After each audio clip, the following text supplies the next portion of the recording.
Hello friends, నేను మీ బాంబే భారతక్కను. 5 నిమిషాల్లో చేసుకునే కొబ్బరి అన్నం ఎలా తయారు చేద్దామో చూద్దాం రండి. కొబ్బరి అన్నం చేసేటప్పుడు తాలింపులో పల్లీలు కానీ జీడిపప్పు ఇవన్నీ వేసుకోవచ్చు. నేను సింపుల్గా చేసి చూపించాను కాబట్టి వెయ్యలేదు. పచ్చి కొబ్బరి పాలతో కూడా చేసుకోవచ్చు. సింపుల్గా చేసి చూపించాను కాబట్టి పచ్చి కొబ్బరితో చేసి చూపించాను. బియ్యం 1 కప్, పచ్చిమిర్చి 4, తాలింపు గింజలు కొన్ని, మినప్పప్పు 1 టేబుల్ స్పూన్, కరివేపాకు, పచ్చి కొబ్బరి తురుము 3 టేబుల్ స్పూన్స్, ఉప్పు 1/2 టేబుల్ స్పూన్. 1 కప్పు బియ్యం తీసుకొని శుభ్రంగా వాష్ చేసుకోవాలి.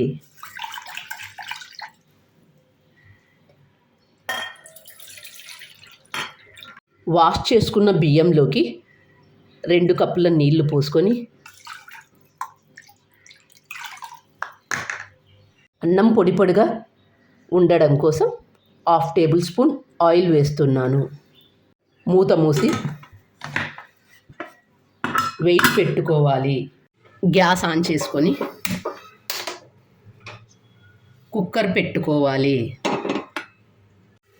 కుక్కర్కు 2 విజిల్స్ వచ్చిన తర్వాత గ్యాస్ ఆఫ్ చేసుకోండి.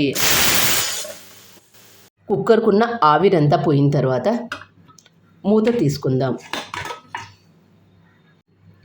అన్నాన్ని ఒక ప్లేట్లోకి తీసుకొని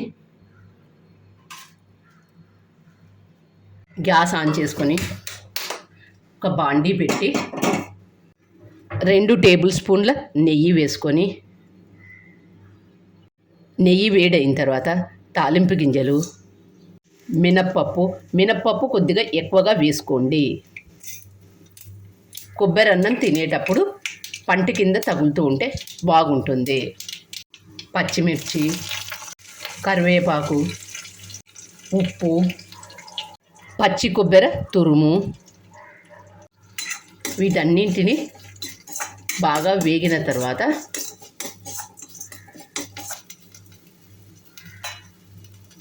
పచ్చిమిర్చి బదులుగా మిరియాలు కూడా వేసుకోవచ్చు. పచ్చిమిర్చి వేసుకుంటే ఒక రకం టేస్ట్, మిరియాలు వేసుకుంటే ఇంకొక రకం టేస్ట్ ఉంటుంది. ముందుగా మనం చేసుకున్న అన్నాన్ని ఇందులో వేసి కలుపుకోవాలి. కొబ్బరి బాగా వేగిన తర్వాత మాత్రమే కలుపుకోవాలి.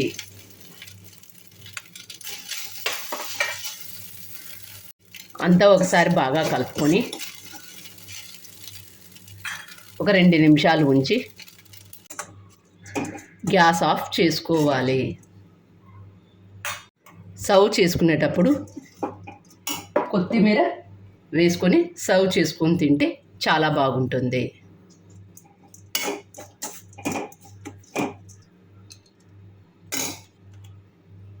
ఎవరైనా ఈజీగా చేసుకోగలిగిన కొబ్బరి అన్నాన్ని లంచ్ బాక్స్లకు కూడా తీసుకుపోవచ్చు. చూస్తుంటేనే నోరూరుతుంది కదా.